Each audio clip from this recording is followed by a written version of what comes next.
Welcome back now for the news in detail. We start from the United States, whose President Donald Trump has renewed his offer to mediate between Pakistan and India over the Kashmir issue. Meeting Prime Minister Imran Khan in New York, Trump said he is ready to arbitrate if this resolves the Kashmir dispute. He said there is always a solution to issues. Trump said he trusts Pakistan more than any previous U.S. administration. Prime Minister Khan said the U.S. can use its influence to end the humanitarian crisis in occupied Kashmir. Talking about Afghan peace talks, Prime Minister Khan said stability is need of the hour in the war-torn country. He said peace in Afghanistan is in best interest of Pakistan.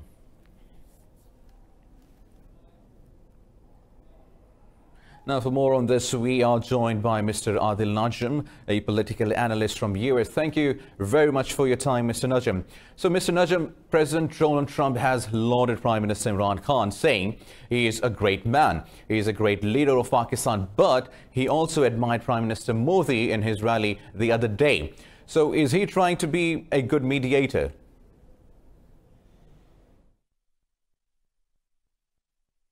Two or three things. One is Mr. Trump is being Mr. Trump. That is how he speaks. Everything is fantastic. Everything is wonderful. Everything is the best in the world. Every friend is the closest friend he's ever had. So I think that at one level, Mr. Trump is being Mr. Trump. Second, at the second level, I think he's exactly honest. He and Imran Khan seem to get along well. Right? The reason I think Mr. Trump is a good mediator, whether officially or unofficially, is because he gets along with both of them. If he were to take sides, then he would not be a good potential mediator or even an interlocutor or a bridge, which he is now. So I don't think there's a contradiction there. I think Mr. Trump is being Mr. Trump. This doesn't mean he's going to go ahead and make the resolution of Kashmir his highest priority. But I think it is good for the world and for the US that the personal chemistry between Mr. Trump and Mr. Khan, Mr. Modi and Mr. Trump, is in fact positive. Now, if this could become a triangular conversation, it will be better for the world. But we aren't there as yet. I do think Mr. Trump is being honest in saying he gets along with both of them. Right, Mr. Najm, the United States media and several legislators have expressed concern over the oppression of Kashmiris by the Indian government. Do you see any change in Trump's administration's policy change over Kashmir? Not yet, no. I think but the change that has happened, and something that I have not seen at all. I've been working on these issues for at least 3 decades now. The thing that is totally different from ever before is that the Kashmir issue has been on the front burner, the focus of international attention on the front pages in the international news for as long as it now has. This is like week 6. This is day 50. This we have not seen before. And with it comes the type of negative international attention for India that India has never seen in the recent past. So I do not see a policy change yet. And I wouldn't expect a policy change as abruptly, but I do think that what has happened is that Kashmir has become impossible to ignore. Now, if Mr. Trump had his way, he would have liked this conversation never to have talked about Kashmir. It's a difficult thing to talk about for the US because immediately then he's pushed, what will you do? Where do you stand? Which side are you on? Those are not questions that he is willing or able to answer. Those are not questions that the US is willing or able to answer, but those are questions that now the US and Mr. Trump have to confront. And that is not inconsequential. The fact that this week there is so much discussion on Kashmir, not just from us, not just from Pakistan. Pakistan you should expect. But the question is whether others in the world also get into the conversation. And it's become very difficult for India to ignore the conversation. Rightly said, Mr. Najm. Thank you very much for joining us on Indus News. We are also joined by Mr. Shamshad Ahmed Khan, former diplomat and foreign affairs expert. Thank you for your joining us, Mr. Khan. Mr. Khan, in his last meeting with Prime Minister Imran Khan, President Trump offered to mediate on the Kashmir issue. Has he engaged India to diffuse tensions in South Asia? Well, I think he has made it very clear, even in today's press encounter, that he is ready to play a facilitating role, provided both sides agree. So naturally, he has made it conditional that his role in any India-Pakistan peace effort will be predicated on the consent of both parties. Well, Pakistan has always been ready for any peaceful effort, but unfortunately, India is in no mood for any kind of dialogue. It's perpetually, in fact, for more than a decade now, it is in a bind. So he is in a different belligerent mood, Modi, and at this time no dialogue of any kind will make no difference. So for this moment, priority number one for Imran Khan is and should be to accept President Trump being the leader of the main superpower of the world, to play his role, to have the hardship of the Kashmiri people ended, because that is a challenge for the entire world community today. And that will be the focus of Imran Khan's effort, I'm sure, and his now closed-door meeting with President Trump. Also, Mr. Khan, in the light of recent developments, do you expect any changes in the region in the near future? I think the world is looking for an opportunity, and Imran Khan is doing the right thing. He has pledged to the Kashmiris that he will be their ambassador to the world, and he is going to be their ambassador on this 27th of September, when he addresses the world through the General Assembly, and where he is going to bear Modi's fascist face very clear, and he is going to also convey to the world loud and clear that if the world fails to prevent India in its current moves in Kashmir, then there is a huge risk of a threat to global peace and security. Because any moment, this flame can become a huge fire. So the possibility or the risk of a nuclear conflict between two neighbors. Right, Shamshad Ahmed Khan, thank you for talking to Indus News. Now moving on, 35 members of the US Congress have written a letter to the UN expressing concerns over the crisis in Indian-occupied Kashmir. Writing to a UN envoy, Kelly Craft, they said the Kashmir dispute needs to be urgently resolved because it could lead to conflict between two nuclear powers. They said bilateral talks between two countries is of utmost importance for global peace and order. The lawmakers said India has suspended freedom of movement and communications in the valley since August 5th.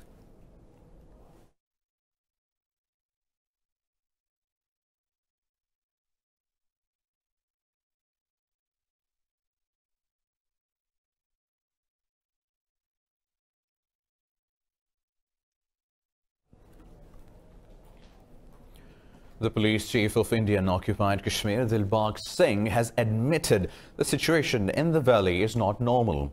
His statement contradicts Indian Prime Minister Modi's claims of normalcy in the occupied valley. In an interview, Singh said over 3,000 Kashmiri youths have been arrested since the annexation of the valley. The police chief said there is no definite time frame for the release of Kashmiri politicians and leaders of the freedom struggle. He also refused to give any specific timeline for ending the communications blackout in the valley.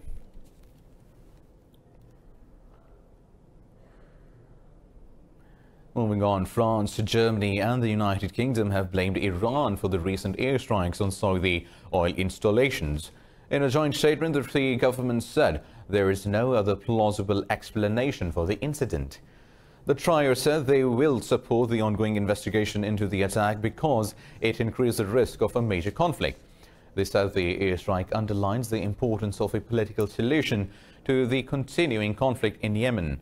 But Iran's President Hassan Rouhani rejected the European statement. In a meeting with French President Emmanuel Macron in New York, Rouhani described it as part of a groundless blame game.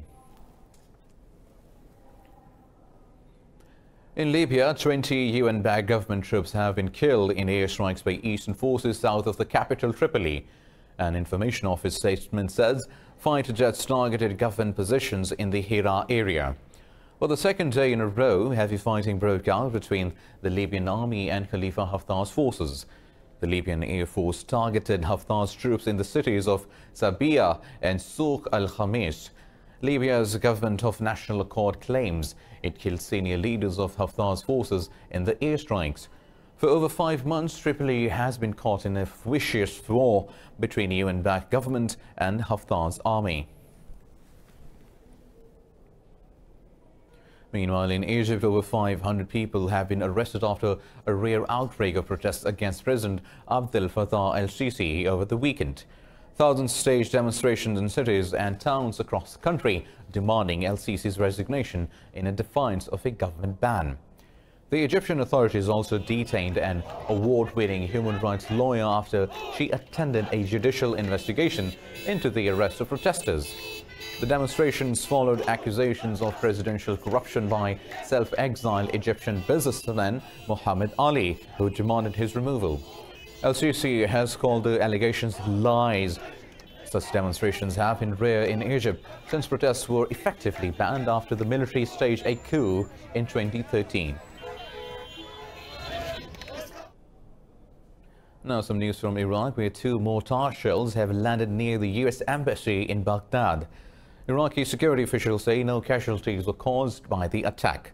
They say one shell exploded inside Baghdad's fortified green zone and another landed in the Tigris River. Military checkpoints close to the embassy were shut down following the attack. Security officials say no one has yet claimed responsibility. The attack comes amid heightened tensions in the region following recent airstrikes on Saudi oil installations.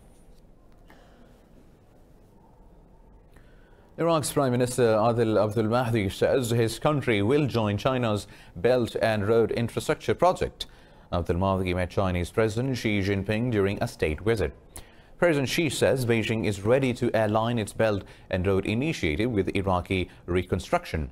He said China aims to promote cooperation in oil and infrastructure.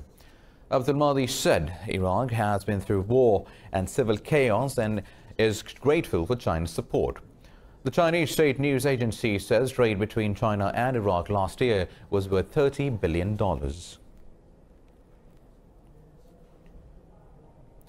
Now, President Donald Trump says the United States is not thinking of imposing further sanctions on North Korea.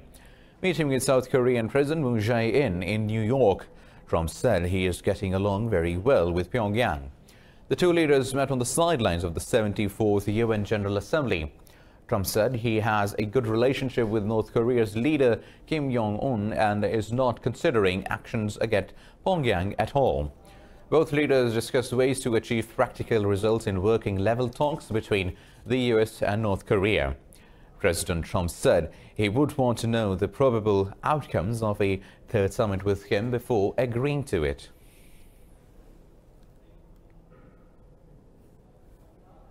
It's time for a short break. Stay tuned.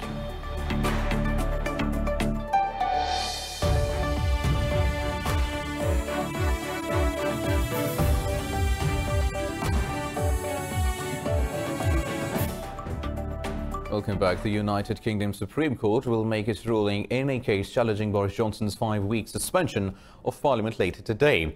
Prime Minister Boris Johnson has refused to rule out a resigning if the court rules against his government. The judges heard legal arguments on the case last week.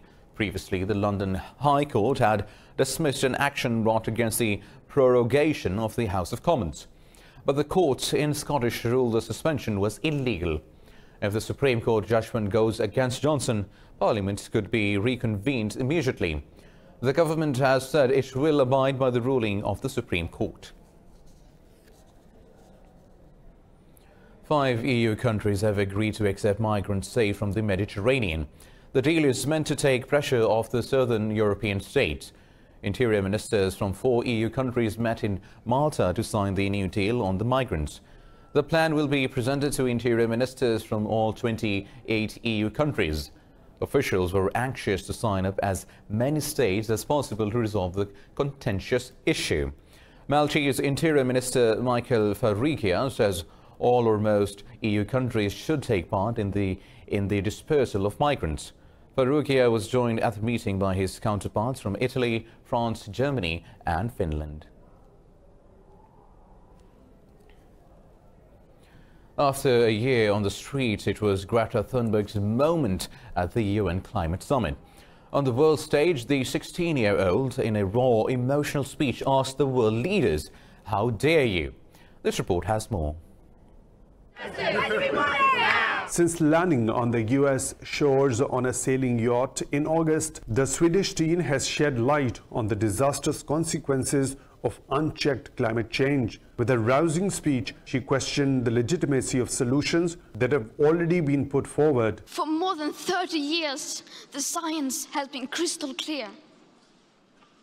How dare you continue to look away and come here saying that you're doing enough when the politics and solutions needed are still nowhere in sight. The teen activist said ecosystems are collapsing and a mass extinction is underway. While addressing the summit, UN Secretary General Antonio Guterres said the world needs more ambition, more pressure, and old-fashioned truth-telling. I want to tell you clearly, we can win this race.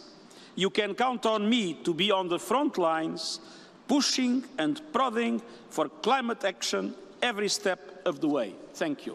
Many heads of state addressed the climate summit and reiterated their efforts to fight global warming to safeguard against the hazards of climate change. Pakistan's Prime Minister Imran Khan says international cooperation is required to tackle climate change. Khan was addressing a climate action summit in New York. He said Pakistan has less than 1% share in greenhouse gas emissions, but it is suffering the most from global warming. Khan said most industrially advanced countries are not taking climate change seriously. He said Pakistan government has set a target of planting 10 billion trees in 5 years.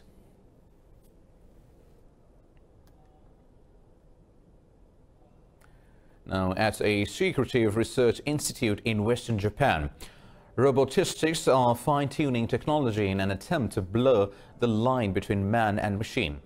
Genetic engineer Hiroshi Ishiguro believes recent breakthroughs in robotics and artificial intelligence will accelerate the rise of bionic replicas of humans. More in this report. This is Erica. She's smart, self-aware and can help around the house. She's a robot who looks and acts just like a human and can even become your friend. Robots are already widely used in Japan for chores like cooking and even helping the sick and elderly. And robots can now independently learn to navigate around tight corridors and grasp delicate objects without damaging them. We are improving the abilities by developing new technologies. Technology is a way of evolution. Therefore, we cannot separate human and technology, human and robot, human and AI. They're tightly coupled. But robots also intimidate people because of the way they're shown in films like The Terminator. Tesla's Elon Musk has called for a global ban on killer robots. But Hiroshi Ishiguro insists there's no inherent danger in machines becoming self-aware or surpassing human intelligence. I cannot believe this. Why, the Hollywood hate the robots so much, and Hollywood want to destroy this world with a robot so many times.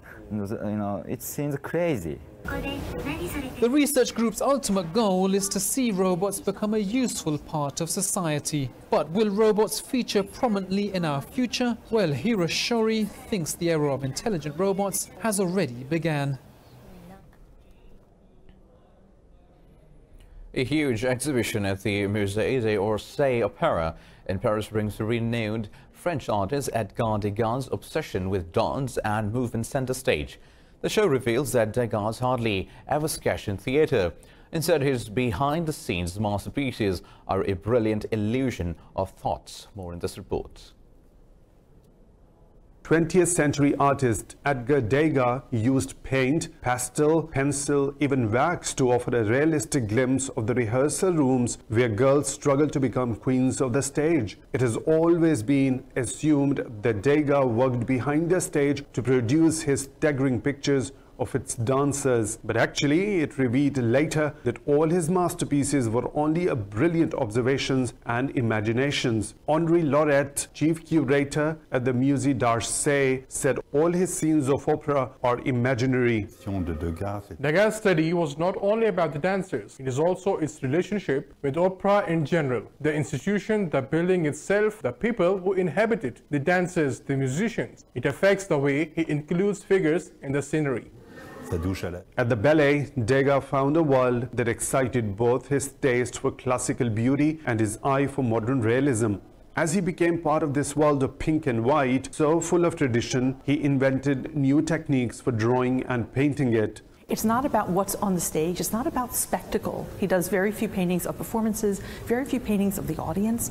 It's about the life behind the scenes, this throbbing heart of the opera, which is people, performers, dancers, composers, all of these people who work so diligently to create the spectacle. Today, Degas' masterpieces remain a highlight of the world's most famous museums, illustrating the timeless charm and the legacy of dancers.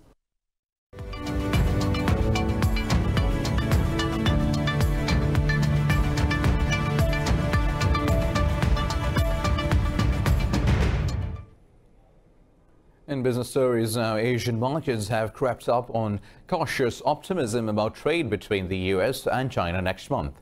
Oil prices have eased by 0.5% as concerns about global demand overshadowed doubts about Saudi oil supplies.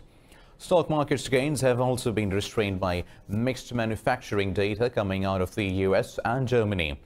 The Nikkei 225 in Tokyo and Sydney's ASX 200 index are flat, but the Shanghai Composite has bounced back from yesterday's losses to trade 0.75% higher. Hong Kong's Hang Seng Index is fractionally up after 6 straight trading days of losses.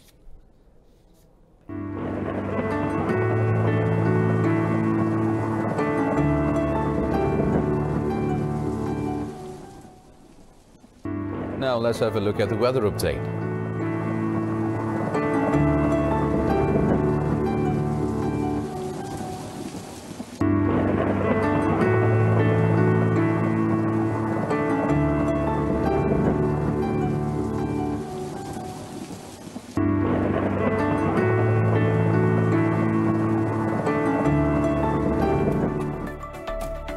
Well, with the weather update, we come to the end of this bulletin. For more news and updates, keep watching Indus News.